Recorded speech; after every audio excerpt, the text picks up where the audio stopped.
Hello friends, welcome to Awdhesh Academy. So friends, today we are going to discuss a question from UPSC paper 2021 that was regarding the impact of digital technology. The question was, impact of digital technology as a reliable source of input for rational decision making is a debatable issue. Critically evaluate with a suitable example.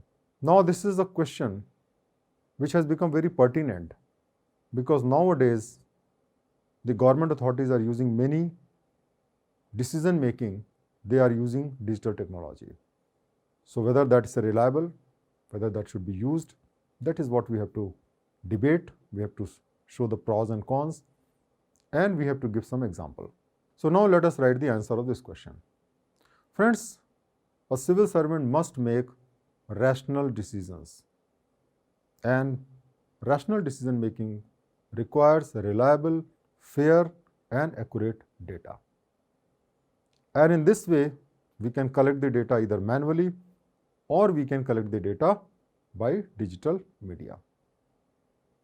The advantage is that the digital data is easy to collect and also collate because it can be collected by different people.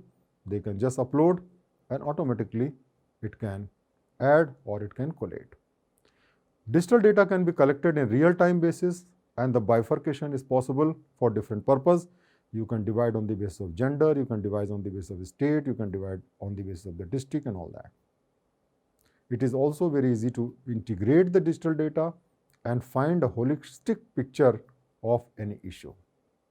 For example, if we collect the data regarding COVID, we can collect the real-time data of the patient, and that way we can predict the infections which are going to be there in future, and that has helped the government to take necessary remedial measures.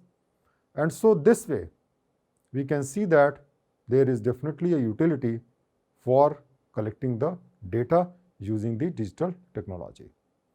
But whether that's reliable, now this is a debatable question. Because the problem is that India still has the digital device. And there is a huge digital divide today. And everybody in this country does not have equal access to the digital technology. For example, in the villages, the internet is not available. People don't have laptops, people don't have mobile phones. And so the digital device is there, and therefore if you collect the data, then that is not fair and that's not representative data. And therefore, online collection of the data can't be the representative sample of the society. Another problem is that this digital media, sometimes, they send the targeted message to the people and change their attitude. Many times, they are circulating false information on the social media like Facebook and WhatsApp, which mislead the people toward the irrational decision. That's another problem, because this digital media is used to manipulate the thoughts of the people by feeding them wrong information. And so that is the negative side of that. Rational decision making actually require that we must take into account the emotional understanding of the person and provide personal solution, which is not possible in the digital technology. When we sit face to face with the person and then we take the decision, we can understand the problems because we can understand the emotions, and that way whatever solution we provide is a better solution.